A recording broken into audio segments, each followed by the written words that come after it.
হয়েছে এই মনে করেন এরকম বন্যাত্র জনগণের সামনে এমপি সাহেব বক্তব্য দিচ্ছেন। সম্মানিত ভাইরা আমার, বোনেরা তোমার খেয়াল করবেন, সম্মানিত ভাইরা আমার, বোনেরা তোমার, কারণ আপনাদের মায়াই আমার প্রাণ কাঁদে। এই এলাকায় বন্যা হয়েছে, বন্যার কারণে আপনারা ভাত খেতে পারেন না। নেতা বক্তব্য দিচ্ছে এমপি। কি আপনারা দেখেছেন না যে জাতীয় সংসদে এমন ব্যক্তিদেরকে আমরা পাঠিয়েছি যারা বলে মাননীয় কালবাট স্পিকার সাহেব, কি মনে আছে? বলেন মাননীয় কালবাট স্পিকার মহোদয় বলছে মাননীয় সংসদ সদস্য ঠিক করে বলুন, ভুল হচ্ছে তারপরও বলছে না মাননীয় কালবাট স্পিকার সাহেব।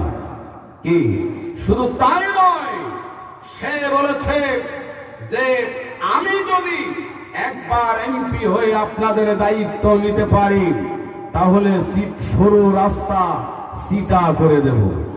কি আমি এক মাহফিলে ছিলাম, সে এরকম স্টেজে বসে বলছে সম্মানিত কাপালি জাতেরা। আচ্ছা কে এরকম ব্যক্তিদেরকে আমরা পার্লামেন্টে পাঠিয়েছি, কথা বলুন ঠিক না বেঠিক? সম্মানিত ভাইরা, এখন এমপি মহোদয় বক্তব্য দিচ্ছে। সম্মানিত জনতা মণ্ডলী, এই এলাকায় বন্যা হওয়ার কারণে আপনারা ভাত খেতে পারেন না, আমিও ভাত খাওয়া বন্ধ করে দিয়েছি। জনগণ মনে মনে চিন্তা করছে, হায় হায়, এমন নেতা পাওয়া তো দায়। অত্যন্ত মানব দরদী, জনদরদী নেতা। পরক্ষণে তিনি বললেন, সম্মানিত জনতা মণ্ডলী, আমি ভাত খাওয়া বন্ধ করে দিয়েছি, সেখান থেকে আমি পোলাও এবং বিরিয়ানি খাই। কি এরকম নেতা আমাদের সমাজে রাষ্ট্রের দায়িত্ব পালন করে কিনা, করেছে কিনা? প্রিয় বন্ধুগণ, দেখেন আমিরুল মুমিনিন খলিফাতুল মুসলিমিন হযরত ওমর বললেন, আয় আল্লাহ, এই মদিনার মানুষ যতদিন পর্যন্ত গোশত কিনে খেতে পারবে না, আমিও গোশত মুখে নেব না। সুবহানাল্লাহ বলেন। প্রিয় বন্ধুগণ, আপনার আমারও কিন্তু মন চায় যে আমিও আপনিও হযরত ওমরের মতো আল্লাহর কাছে প্রিয় হয়ে যাই। জোরে বলুন ঠিক না ঠিক? সবাই আমার সাথে বলেন, মোরা হতে চাই প্রিয়তম তোমার, মোদের কবুল করো হে পরওয়ার, হে পরওয়ার।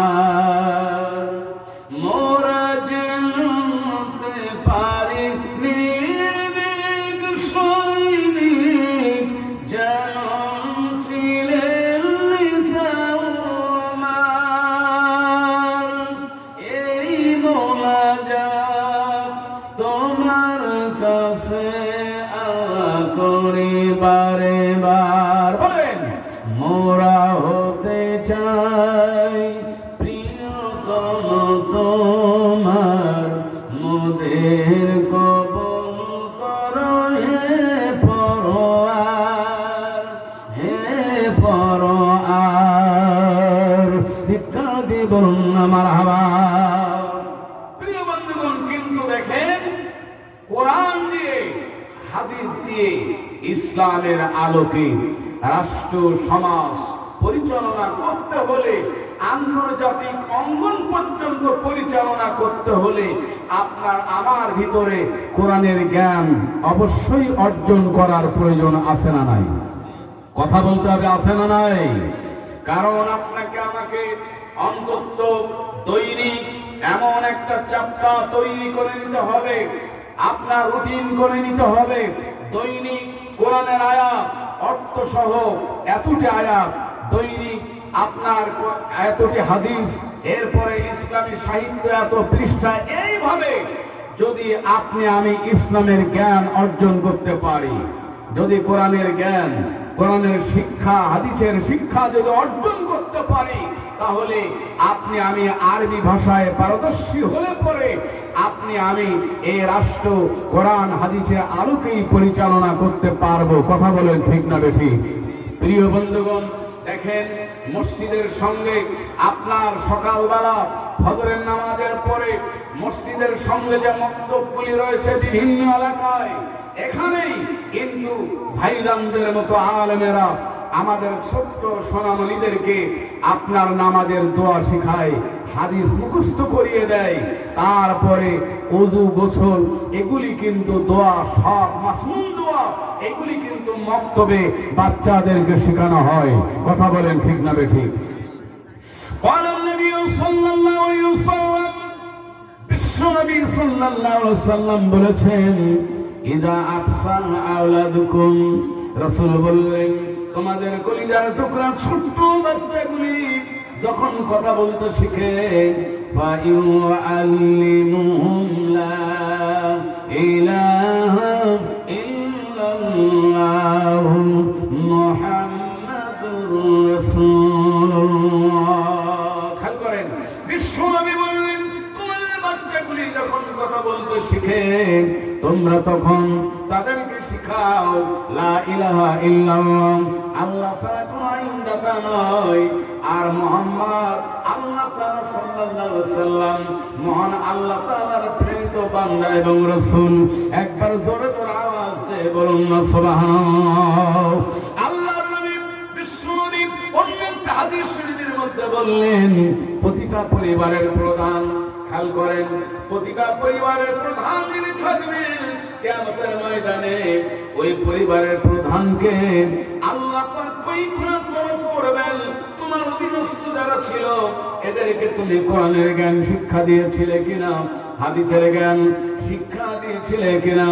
আজকের মুফতি মাওলানা মুহাদ্দিস মুফাসসির মাওলানা সৈয়দ নজরুল ইসলাম সাহেবের মতো হাক্কানি আলেম বানিয়েছিলে কিনা, এমন প্রশ্ন করবেন, এমন কৈফিয়ত করবেন, জবাব যদি সেই দিন না দিতে পারেন রে বন্ধু, আপনার সন্তানগুলি যদি এই মাক্তবি না পাঠান, না পড়ান, কোরআনের জ্ঞানে যদি আপনি জ্ঞানী না করে যান, কিয়ামতের ময়দানে আল্লাহর দরবারে জবাব দেওয়া যাবে না। কথা বলেন ঠিক না বেঠিক?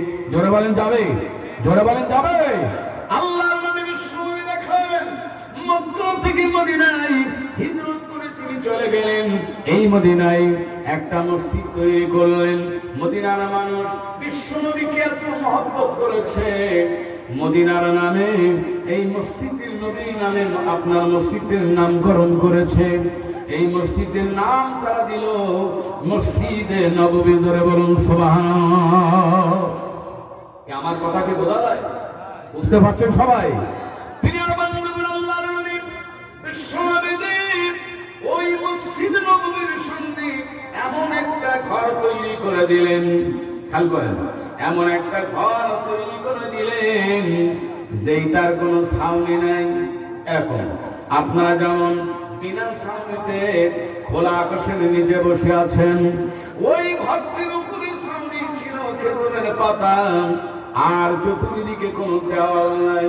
আল্লাহর নবী বিশ্বনবীর সঙ্গে যারা মক্কা থেকে হিজরত করে মদিনায় গিয়েছিলেন, যারা মক্কায় পরিবার রেখে গিয়েছিলেন, অর্থ সম্পদ মক্কায় রেখে গিয়েছিলেন, জমি জায়গা সব কিছু মক্কায় রেখে চলে গিয়েছিলেন, আল্লাহর নবী বিশ্বনবীজি এই ব্যক্তিদেরকে কোরআন হাদিসের জ্ঞান ওই প্রতিষ্ঠানে শিখাই দিতেন। একবার আওয়াজ দিয়ে জোরে জোরে বলুন সুবহানাল্লাহ। জোরে বলেন মারহাবা। আল্লাহর নবী বিশ্বনবী আহ্বান করলেন, মদিনাবাসী কে কোথায় আছো, তোমরা সবাই ছুটে আসতে শুরু করে দাও, আর এই কোরআনের প্রতিষ্ঠানটা করার জন্য, এই মসজিদের নববী সংলগ্ন এই গৃহটা তৈরি করার জন্য তোমরা সহযোগিতার হাতখানা বাড়াও। মান কোরআন কোরআন আমিলা বিহি উলবিসা ওয়ালিদাহু তাদান ইয়াউমাল কিয়ামাহ। আল্লাহর নবী বিশ্বনবী বললেন, যে যারা এই কোরআন তেলাওয়াত করবে, ওয়া আমিলা বিহি কোরআন অনুযায়ী যারা আমল করবে, জীবন তৈরি করবে।